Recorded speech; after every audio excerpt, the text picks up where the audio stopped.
Hello horror movie fans. तो लाई हूँ आज आपके लिए रिसेंटली रिलीज्ड एक बढ़िया Korean horror movie the ghost station. Movie की कहानी एक हॉन्टेड स्टेशन और वहां हो रहे पैरानॉर्मल घटनाओं के बारे में है, जो इस मूवी के नाम से आप समझ ही गए होंगे।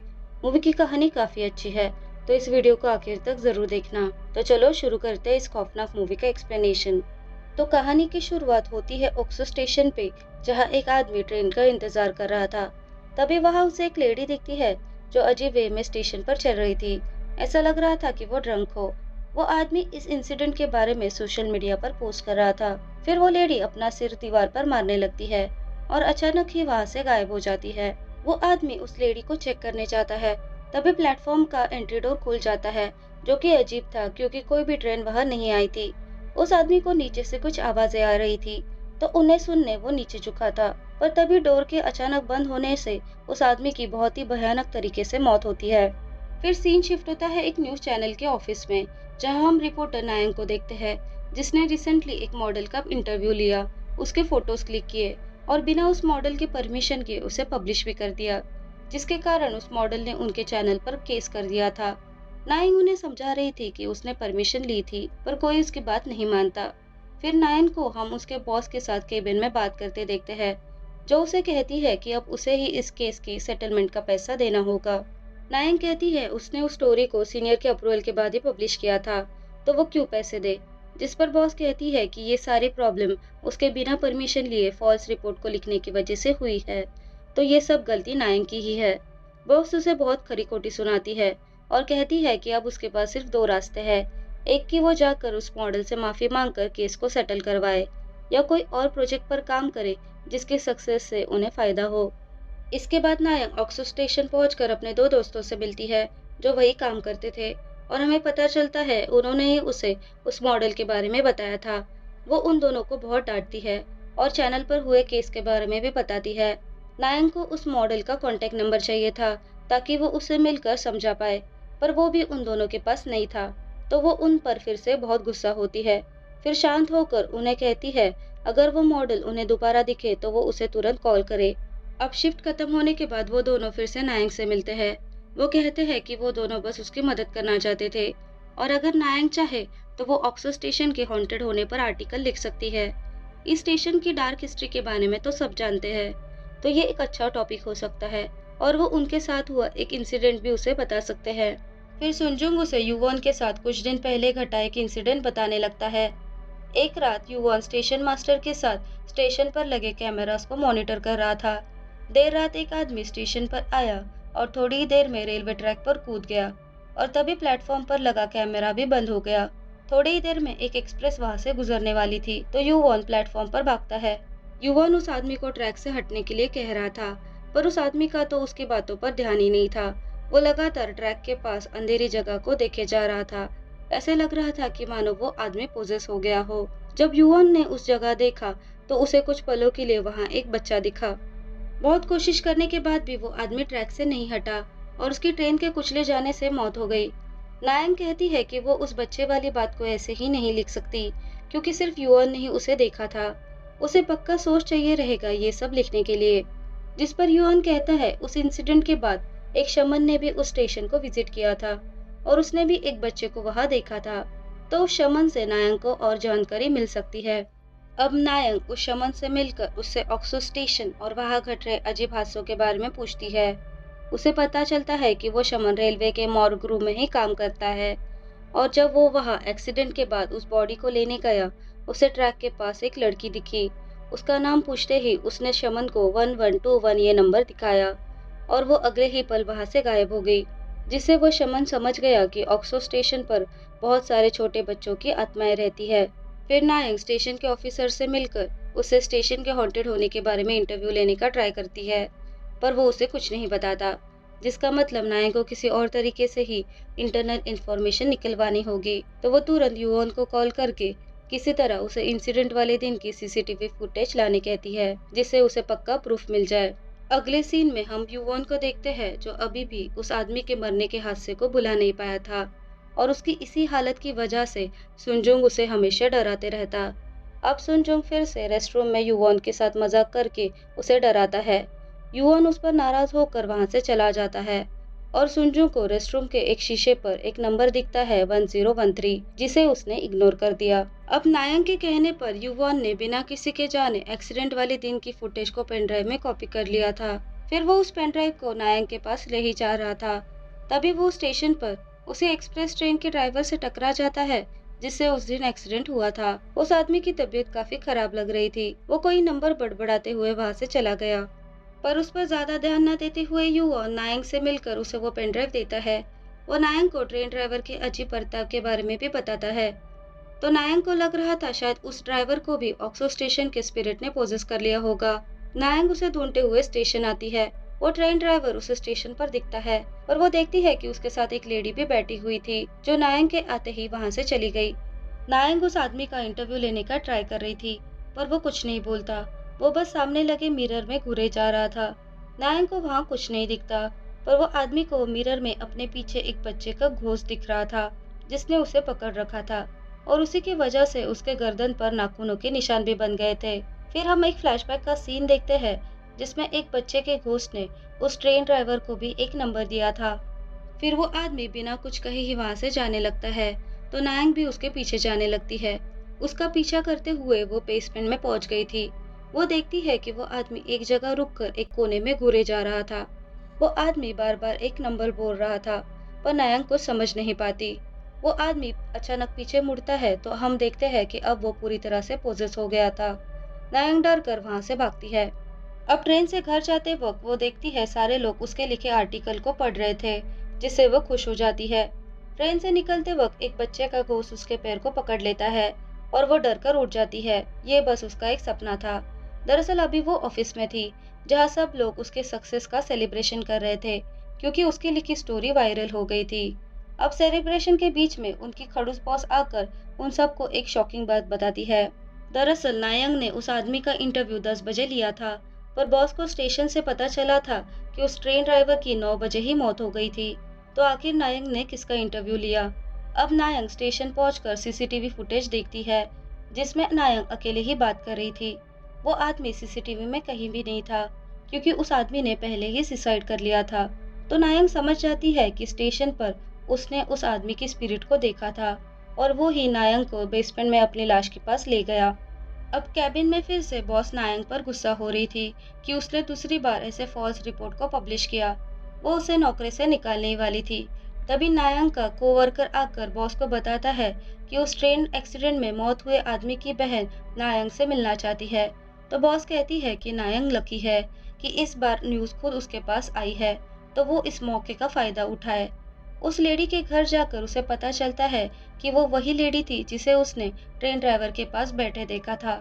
वो लेडी का नाम ताइशी था। वो नायंग को बड़ी अजीब चीजें बता रही थी। उनकी बातों से हमें पता चलता है जिस दिन ऑक्सो स्टेशन का उद्घाटन हुआ, उसी दिन स्टेशन के एलिवेटर से फिसलकर ताइशी के पिता की मौत हो गई। ताइशी और उसका भाई तभी वहीं पर मौजूद थे, पर वो दोनों कितना भी कोशिश करे उन्हें उस इंसिडेंट के बारे में कुछ ही नहीं याद आता। तो ताइशी ने हिप्नोसिस की मदद ली, उस घटना के बारे में जानना चाहा, पर हर बार उसे सिर्फ एक कुआं दिखा। दरअसल ऑक्सो स्टेशन के बनने से पहले वहाँ एक कुआं हुआ करता था, और जब ये बात उसने अपने भाई को बताई तो वो उसे ढूंढने ही स्टेशन चला गया और उसकी मौत हो गई। तो उसे लग रहा था कि वो कुआं इस सब हादसों से किसी तरह से रिलेटेड है। नायंग उसे विश्वास दिलाती है कि वो सारी सच्चाई जरूर ढूंढ निकालेगी। नायंग अब इंटरनेट पर ऑक्सो स्टेशन के पास के बारे में सर्च कर रही थी और उसे उस कुएं का फोटो भी मिल जाता है। वो उस फोटो को ताइशी को भेज देती है, जिसे देखकर ताइशी घबरा जाती है। फिर नायंग उसे कॉल करके बताती है कि कुएं के पास एक ऑक्सो अनाथालय हुआ करता था, तो क्या वो उसके बारे में कुछ जानती है। जिस पर ताइशी कहती है कि वो कुआं बिल्कुल वैसा ही है जो उसने अपने हेलुसिनेशन स्टेट में देखा था, पर वो अनाथालय के बारे में कुछ नहीं जानती। इसके बाद नायंग और युवॉन जाते हैं मॉर्ग में शमन से मिलने। दरअसल उन्हें ट्रेन ड्राइवर के मौत के बारे में जानना था। उस लाश की फोटो लेते वक्त नायंग को लगता है जैसे उस लाश की आंखें खुल गई हो, और ये देखकर वो डर जाती है। उस लाश के पूरे चेहरे पर निशान बने थे। अब शमन बताता है जब से वो स्टेशन बना है तब से वहाँ लोगों की मौत होना शुरू हुआ, और अक्सर वहाँ मरने वाले लोगों के शरीर पर सेम वही निशान मौजूद होते हैं। पुराने रिकॉर्ड्स देखते वक्त युआन को शमन के हाथ पर सेम वही निशान दिखता है, पर तभी वो शमन को इसके बारे में कुछ नहीं पूछता। युआन को शमन के पीछे एक बच्चे का घोंस दिखता है जो अचानक गायब होता है। तभी शमन उन्हें कहता है कि वो निशान दरअसल उन बच्चों के नोचने की वजह से हुआ है। वो कहता है कि जब स्टेशन के बच्चों की स्पिरिट किसी इंसान को मारने के लिए चुन लेती है, तो वो उन्हें एक नंबर देते हैं और उनके शरीर पर नाखूनों से नोचकर निशान बना देते हैं। वो इंसान अब कर्स्ड हो गया है और अब उसका बचना नामुमकिन है। अगले सीन में हम ताइशी को देखते हैं जो कोई डायरी देख रही थी। उस डायरी में कई सारे नाम और उनके आगे नंबर्स लिखे थे। उस डायरी में एक फोटो भी थी जिसमें एक आदमी और दो बच्चे थे और वो फोटो ऑक्सो अनाथालय के पास ही क्लिक की गई थी। उस फोटो को देखकर ताइशी डर जाती है और उसकी ये हालत से तो ये साफ है कि उसका उस अनाथालय के साथ कोई ना कोई संबंध तो जरूर है। अगले दिन नायक उस नाखूनों के मार्क्स और उस कर्स के बारे में लिखे आर्टिकल को पोस्ट करती है और उसे भी लोगों ने काफी पसंद किया था। ऑफिस में सारे लोग नायक के काम से काफी खुश थे, पर नायक देखती है कि उसके लिखे आर्टिकल की वजह से बहुत सारे लोग ऑक्सो स्टेशन पर जाकर उनके शरीर पर आए निशानों को पोस्ट कर रहे थे। नायक को लग रहा था कि उसने अनजाने में ही कई सारे लोगों की जान को खतरे में डाल दिया था, पर नायक का कोवर्कर उसे बताता है कि ये सब फेक है। लोग बस व्यूज के लिए फेक फोटोज अपलोड कर रहे हैं, जो कि आजकल के सोशल मीडिया युग की सच्चाई है। लोगों को बस फेमस होना है, किसी भी तरह से कुछ भी करके अपने वीडियोस फोटोज को वायरल करना है। नायक की बॉस उसे कहती है कि अगर वो ऐसे ही हिट स्टोरी लाती रही तो कंपनी उसके केस का कंपनसेशन का पैसा दे देगी, तो वो ऑक्सो स्टेशन के रिलेटेड और स्टोरीज ढूंढे। फिर सीन शिफ्ट होता है युवॉन और सुनजुंग पर, जहाँ सुनजुंग के हाथों पर वही निशान को देखकर युवॉन उस पर गुस्सा होता है कि वो भी सोशल मीडिया पर चल रहे ट्रेंड को करके पॉपुलर होना चाहता है, पर सच्चाई तो कुछ और ही थी। अब रेस्टरूम से बाहर आकर उन दोनों को फिर से वो मॉडल दिखती है। सुनजुंग उसे पकड़कर नायक को कॉल करने वाला था, पर युआन उसे मना करते हुए कहता है कि अब कंपनी पैसे भरने वाली है, तो अब इसकी जरूरत नहीं। हम उस मॉडल के हाथ पर भी वही निशान देखते हैं, यानी वो भी कर्स थी। वो उन निशानों को छुपा रही थी, पर तभी वहाँ की लाइट फ्लिकर होने लगती है और उसे मिरर में अपने पीछे एक बच्चे का घोस्ट दिखता है, जो उसके चेहरे को बुरी तरह से नोच डालता है। वो लड़की चिल्लाते हुए टॉयलेट में भागती है। अचानक दरवाजा अपने आप ही लॉक होता है और वो बच्चे का घोस्ट उस लड़की को मार देता है। उस लड़की की चीखें सुनकर सुनजुंग टॉयलेट में आता है और जब वो नीचे झुकता है तो उस बच्चे का भूत उसे भी डरा देता है। ये देख सुनजुंग वहाँ से भागने ही वाला था, पर एक बच्ची की आत्मा अचानक उसके सामने आकर उसे भी मार देती है। अब अगले सीन में नायक की बॉस उसे कॉल करके रिसेंटली हुए हादसे की स्टोरी रिपोर्ट भेजने कहती है, जिस पर नायक नाराज होती है कि जिसकी मौत हुई है वो उसका दोस्त था, वो हर चीज को न्यूज कैसे समझ सकती है। फिर उसे युआन का कॉल आता है तो नायक उसे तुरंत मिलने जाती है, जो अपने दोस्त की मौत से काफी दुखी था। वो नायक को ये भी बताता है कि उसे भी एक लड़की दिखी थी जिसका नंबर 0816 था। वो अपने हाथ पर आया निशान भी दिखाता है, जिसका मतलब अब युआन भी कर्स था और उसकी भी जान अब खतरे में है। युआन को हिम्मत देने के लिए नायक उसके घर रुक जाती है। अब रात में युआन को काफी भयानक सपना आता है, जिसमें कई सारे बच्चे उसके पास आ रहे थे और अगले ही पल वो पहुंच जाता है उस कुएं में। वो वहां से निकलने की कोशिश कर रहा था, पर तभी सुनजुंग आकर युआन का गला पकड़कर उसे चोक करने लगता है और युआन घबराकर उठ जाता है। उसकी आवाज से नायंग उसे देखने आती है, जिसे युआन कहता है कि उस कर्स के लगने के बाद से ही उसे वो कुआं और वो सपने बार बार दिख रहे हैं। तो अगले ही दिन वो दोनों ताइशी से मदद मांगने जाते हैं, जो उनसे कहती है कि उसके भाई की चीजों को देखते हुए उसे अपने पास की कुछ चीजें याद आई कि उसके पापा उस ऑर्फनेज को चलाते थे और वो 4 डिजिट नंबर जो उन बच्चों के पास होता है वो दरअसल डेट है जब उन्हें उस ऑर्फनेज में भर्ती किया गया था। फिर नायंग ताइशी से पूछती है कि क्या उसे सामान में उसके भाई का फोन मिला, तो ताइशी उस सामान में से फोन लाकर नायंग को देती है और फोन को चेक करने के बाद उन्हें ताइशी के भाई का वीडियो मिलता है। उसने वीडियो में कुएं तक पहुंचने का रास्ता बताया था। उसके भाई को वहां पहुंचने पर कुछ हड्डियां मिली थी, तो वो लोग समझ जाते हैं कि वही उन सारे बच्चों को दफनाया गया होगा और अगर वो किसी तरह उस कुएं को ढूंढ के सारे बच्चों का अंतिम संस्कार कर दे तो उन सारी आत्माओं को शांति मिल जाएगी। तो बिना कोई वक्त गवाए वो दोनों उस कुएं को ढूंढने निकल जाते हैं। युवा नायंग से पूछता है कि क्या उन्हें ये करना चाहिए, जिस पर वो कहती है कि शायद वो बच्चे भी यही चाहते हैं कि उन्हें कोई ढूंढे, लोगों को उनके साथ क्या हुआ ये पता चल जाए। अब टनल के अंदर जाकर युवान वीडियो रिकॉर्डिंग स्टार्ट करता है। कैमरा में कुछ कैप्चर हो रहा था जो उनके और ही आ रहा था और अचानक एक आत्मा युआन के सामने आकर उसे बहुत डरा देती है। उसे नायंग की जगह एक बच्ची का घोस्ट दिखता है। ये सब देखकर युआन चिल्लाने लगता है, पर यह सब बस उसका एक हेलुसिनेशन था। फिर नायंग उसे शांत करती है। अब आगे जाकर उन्हें एक दरवाजा मिलता है। वो उस दरवाजे के अंदर जाते हैं और थोड़ी दूर जाते ही वो पहुंच जाते हैं उस कुएं के अंदर। तो जैसे कि उन्होंने प्लान किया था, वो लोग उन बच्चों की हड्डियों को ढूंढने लगते हैं ताकि वो उनका अंतिम संस्कार करे और उनकी आत्माओं को शांत कर सके। इतने में अचानक एक बच्ची का घोस्ट नायक का हाथ पकड़ लेता है, जिससे वो दोनों डर गए थे। फिर एक एक करके सारे बच्चों की आत्माएं उस मिट्टी के ढेर से बाहर आने लगती है और उन दोनों को घेर लेती है। वो सारी आत्माएं जोर जोर से चिल्ला रही थी और बहुत रो रही थी। उनकी इस तकलीफ और दर्द को देखकर नायक को काफी बुरा लग रहा था। वो उनसे कहती है कि वो उनकी कहानी सब लोगों तक जरूर पहुंचाएगी। उन आत्माओं के गायब होते ही नायक और युवान को उस मिट्टी के ढेर में सारे बच्चों की हड्डियां दिखती है। फिर वो दोनों पुलिस को इन्फॉर्म कर देते हैं। फाइनली सारे बच्चों को ढूंढ लिया गया था और अब उन सारी आत्माओं को शांति मिलेगी। पर युवान के हाथ पर निशान अभी भी वैसे ही था। नायक उसे कहती है कि अब सब ठीक हो गया है, तो वो निशान भी थोड़े ही दिन में ठीक हो जाएगा। इस बात को सुनकर ताइशी भी काफी खुश होती है। वो उनका शुक्रिया अदा करती है कि उन्होंने उसके भाई का अधूरा काम पूरा कर दिया। फिर हम नायक के बॉस को देखते हैं, जो नायक के रिसेंटली लिखे आर्टिकल पर काफी गुस्सा थी। आर्टिकल में नायक ने बच्चों की मौत और ऑक्सो स्टेशन के अथॉरिटीज को उसे छुपाने के बारे में लिखा था। बॉस उस आर्टिकल को पब्लिश करने से मना करती है, ये कहते हुए कि अब वो कोई और फॉल्स रिपोर्ट पब्लिश नहीं होने देगी। उसके मना करने के बाद भी नायक ने उस आर्टिकल को लिखा, तो वो नायक को नौकरी से निकाल देती है। नायक को अपने कोवर्कर से पता चलता है कि जब उसकी बॉस एज अ रिपोर्टर काम करती थी, तब उसने भी उस कुएं और उस ऑर्फनेज पर एक रिपोर्ट बनाया था, पर उसके सीनियर ने जबरदस्ती उसके इन्वेस्टिगेशन को स्टॉप करवा दिया ताकि उस वक्त स्टेशन के बनाने में कोई रुकावट न आए। इसका मतलब ये कोई बड़ी कॉन्स्पिरेसी है। अगले सीन में हम युवान को रेस्टरूम में देखते हैं, जहाँ अचानक एक लड़की का घोस्ट आकर उसका हाथ पकड़ लेता है। वो डर कर भागने लगता है और टकरा जाता है उसी शमन से। वह चौंक जाता है क्योंकि उस शमन के हाथ से वो निशान गायब हो गया था, पर युवान के हाथ पर वो निशान अभी भी वैसा ही था, जिसका मतलब वो अभी भी कर्स्ड है। युवान शमन के पीछे पीछे उसके घर पहुंच जाता है और उसकी मदद करने के लिए शमन के आगे गिड़गिड़ाने लगता है। फिर सीन शिफ्ट होता है नायक के घर में, जहाँ उसे ताइशी मिलने आती है और उसे अपने हाथ का निशान दिखाती है, जिसे देखकर नायक चौंक गई थी। ताइशी बताती है कि ये सब शमन ने किया था। उसने अपने कर्ज को ताइशी को ट्रांसफर कर दिया। अब उसने ये कैसे किया, ये हम थोड़ी देर में जानेंगे। इसके बाद ताइशी बताती है कि उसे सब याद आ गया है। यहाँ से हम फ्लैशबैक देखते हैं और हमें पता चलता है जिसे ताइशी अपना पापा समझ रही थी, दरअसल वो आदमी उस अनाथालय को चलाता था और सारे एडॉप्टेड बच्चे उसे पापा कहते।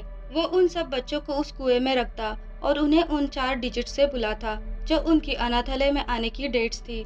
वो हर दूसरे दिन आकर कुछ बच्चों को बाहर ले जाता। एक दिन ऐसे ही उसने ताइशी और उसके भाई को कुएं से बाहर निकाला, तो उसकी दोस्त कहती है कि वो पापा को अगली बार उसका नाम लेने के लिए मना ले, वो ताइशी के बिना अकेली पड़ जाएगी। ताइशी उसे वादा करती है कि वो उसे जरूर बचा लेगी। अब प्रेजेंट सीन में ताइशी नायक को एक डायरी देती है, जिसमें डेट्स और अमाउंट्स लिखे थे। और यहाँ हमें एक शॉकिंग बात पता चलती है कि अनाथालय में ऑर्गन ट्रैफिकिंग का काम होता था और उसी की डिटेल्स उस डायरी में लिखी थी। फिर ताइशी बताती है कि उस दिन उसकी और उसके भाई की बारी थी, पर उस आदमी को पता चल गया था कि उसके इस ट्रैफिकिंग की खबर पुलिस को लग गई है, तो उसने उन बच्चों के साथ पूरे कुएं को मिट्टी से बंद कर दिया ताकि कोई एविडेंस ना मिले। ताइशी और उसके भाई ने ये सब कुछ अपनी आंखों से देखा था, पर वो ना जाने कैसे वो सब भूल गए थे। वो बताती है कि बच्चों को लगता था कि उस कुएं से बाहर उनकी आजादी है, इसलिए आखिरी वक्त तक वो अपने नंबर आने की राह देख रहे थे। ताइशी कहती है कि वो अपना वादा पूरा नहीं कर पाई, उन बच्चों को बचा नहीं पाई और इमोशनल होकर रोने लगती है। सारी कहानी जानकर नायक भी शॉक हो गई थी। उसे भी अब सारी सच्चाई पता चल गई थी। इसके बाद के सीन में शमन युवॉन को बताता है कि उसने ताइशी को वो कर्ज कैसे ट्रांसफर किया। हमें पता चलता है कुछ दिन पहले ही ताइशी अपने भाई की आत्मा की शांति करवाने शमन के पास गई थी और उसके साथ उस कर्ज के बारे में भी डिस्कस किया। फिर हम फ्लैशबैक देखते हैं, जिसमें शमन ताइशी को उसे मिले नंबर को रिपीट करने कहता है और हम देखते हैं ऐसा करते ही वो निशान उसके हाथों से गायब होता है और अगले ही पल ताइशी को उसकी दोस्त उसके पास नजर आती है, जो उसे नोच कर वो मार्क दे देती है। शमन ताइशी से कहता है कि सिर्फ बच्चों की लाशों को ढूंढने से सब ठीक नहीं होने वाला। जब तक उन बच्चों का क्रोध शांत नहीं होता, उन सब की पीड़ा खत्म नहीं होगी, तब तक ये कर्ज ऐसे ही चलता रहेगा। फिर प्रेजेंट सीन में शमन युवॉन से कहता है कि वो कर्ज ट्रांसफर करना है तो उस इंसान से वो नंबर तुम्हें खुद बुलवाना पड़ेगा। उस इंसान को उन बच्चों के बारे में सब पता होना चाहिए। अगर तुम ऐसा इंसान ढूंढ लो तो भले ही वो इंसान इस कर्ज पर विश्वास ना करता हो, तो भी ये कर्ज उसे ट्रांसफर हो जाएगा।